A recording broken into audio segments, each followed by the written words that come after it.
December 9, 2004. Lamang ng 8 ang San Antonio Spurs 76-68. Hinatulan na ng nagsialisang mga fans sa Toyota Center ang parang magiging pang-12 talon ng Houston Rockets sa kanilang 20 laro. Pero may isang mukhang antukin na player ang gising na gising ang diwa at tumangging sumuko. Obviously upset with Manu. Here's McGrady for 3. 35 looking for a quick shot. Bowen is all over McGrady. Foul is picked up. Missed. McGrady over Bowen for 3. Yes.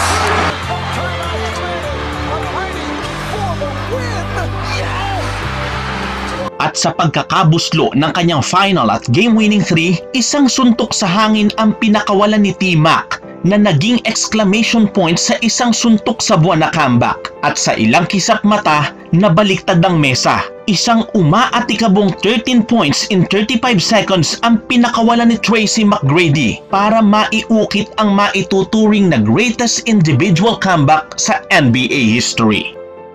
Kung paano ito ginawa ng two-time scoring champion at ang mga pangyayaring umakay sa ganitong sitwasyon ang babalikan natin ngayon sa Box Score. Isang kwento ng grit at determinasyon.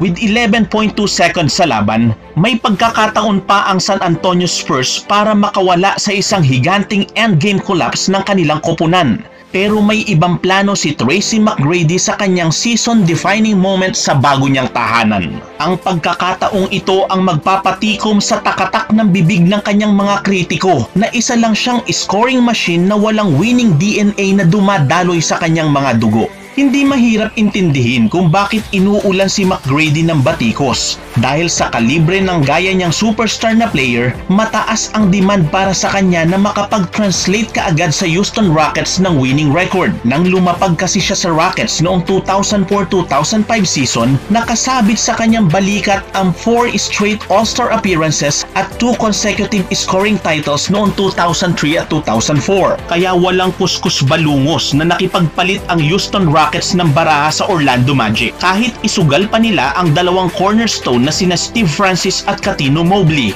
para lang mapalapag ang isang prize-catch superstar na si Tracy McGrady. Siya ang inaasahang magsisilbing bagong alas para itandem sa isang rising star na Chinese Goliath. Excited din ang Houston sa pagtaas ng kanilang fanbase sa pagdating ni T-Mac na ang elevated status noon ay kasing level na ni na Allen Iverson at Kobe Bryant. Sa height ni T-Mac na 6'8", mayroon sa kanyang sky is the limit expectation. With his athleticism, firepower, and scoring skills, halos unguardable na siya sa kanyang posisyon. Parang ATM machine na anytime kayang mag-withdraw ng score. Pero mukhang iba ang expectation versus reality. Dahil sa first quarter ng 2004-2005 season, walang return of investment sa Rockets na nangyari.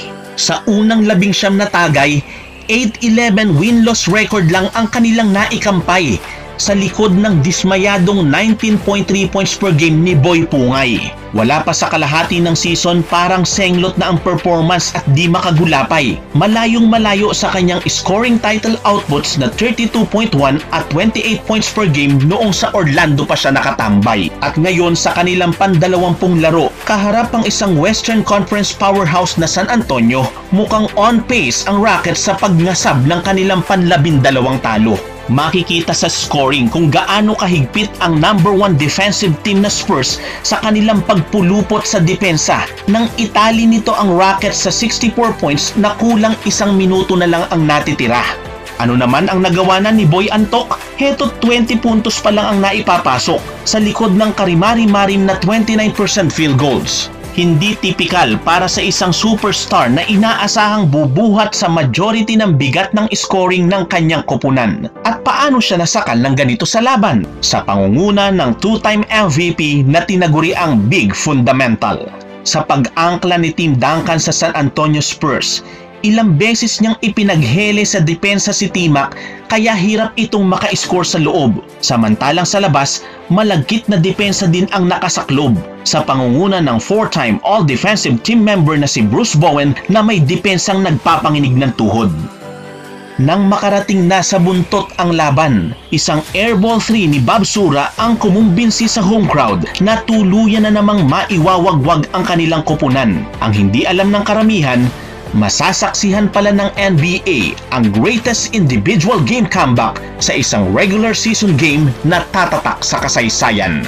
Matapos ang isang back-to-back points ni Yao Ming at Scott Padgett para idikit ang laban 74-68, dito na magsisimulang matutok ang spotlight kay T-Mac. Hanggat may kaunting puwang ng pag-asa, hindi kaagad bumigay ang Rockets at handang makipagkompromiso sa isang fouling game kahit pa hindi nagmimintis ang Spurs sa linya. Sa pagpasok ng dalawang free throw ng unlikely hero ng Spurs noong fourth quarter na si Devin Brown, umangat muli sa 8 ang lamang ng Spurs, 76-68. Pero pagbaba ng bola sa Rockets, ginamit ni T-Mac ang isang pick para maipagpag si Bruce Bowen. At with a little separation sa kanyang secondary defender, ibinaon ni T-Mac ang isang 26-foot 3-pointer para ibaba sa 5 lamang at buhayin ang Toyota Center. Matapos muling maka-score ang Spurs sa dalawang free throw, 78-71, may ilaw pa rin ng pag-asa sa Rockets hanggat may ilang segundong hindi pa naman tuluyang nauupos. Sa pagkakataong ito, ginamit ni T-Mac ang isang screen ni Yao Ming para maipagpag si Bruce Bowen at mapuwersa ang isang switch sa San Antonio Spurs Center. Nanlansi siya ng isang pump fake, kumagat si Duncan sa pain at nalambat niya sa MVP superstar ang isang 4-point play. 3 na lang ang lamang, 78-75. Pero kinailangan muling mag-foul ng Rockets para mapreserba ang oras, samantalang walang tinatapon ng Spurs sa free throw para iabante ang kanilang squad, 80-75. With 16 seconds left, namumroblema ang Rockets sa pag-inbound ng bola. Buti na lang nagawan ni T-Mac ng paraan na tanggapin ng isang alanganing pasa, 3 dribble pasugod. Huminto sa 26 feet at umangat sa ibabaw ng arguably best perimeter defender ng panahong iyon. Mapapansin na umatras si Bowen sa huling sandali ng tira ni T-Mac para hindi sapitin ang pagkakamali ni Duncan a play before. Pero iyon ay baliwala dahil walang plano si T-Mac na ihinto ang sinimulan niya, 80-78, baba ang lamang sa 2. Sa huling 11.2 seconds ng laban, ipinwesto ang 7'6" na si Yao Ming sa inbound play para harangan ang vision ng inbounder. Nagawan naman ng paraan ng pasa na mapunta sa kamay ni Devin Brown sa corner, pero nang makita si Yao na papasugod sa kanya for a double team, lumiko si Brown sa kanto para lang madulas at gumulong ang bola sa kamay ng player na may kamay na umaaso. Rumagasa si T-Mac down the court, hindi para subukang itabla ang laban. Ang tanging nasa isip niya ay isang 3-pointer para tuldukan ng isang espesyal na yugto sa kasaysayan. Here comes McGrady. No timeouts remaining. McGrady for the win.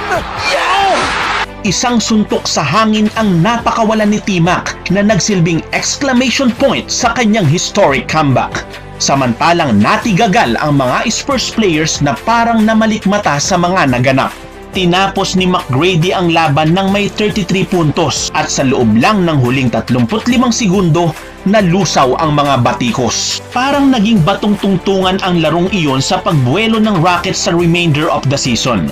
Umalagwa sila with a 51-31 winning record sa pagtatapos ng taon at muling nakatungtong sa postseason. Samantalang si Tracy McGrady, napanatili ang kanyang superstar status bilang isang prolific scoring machine na patuloy na hinangaan at tiningala bilang isa sa mga pinakamakinang na bituin. Sayang nga lamang, dahil hindi nasaksihan ng NBA ang kasukdulan ng lakas ni T-Mac dahil naigupo siya ng mga injury sa kasagsagan ng paglalaro niya sa liga. Pero ang 13 points in 35 seconds comeback niya ay isang kumukutitap na barometro kung ano pa sana ang mga nasaksihan ng ating mga mata sakali mang hindi siya naigupo ng samot-saring injury na nagpaikli ng kanyang karera.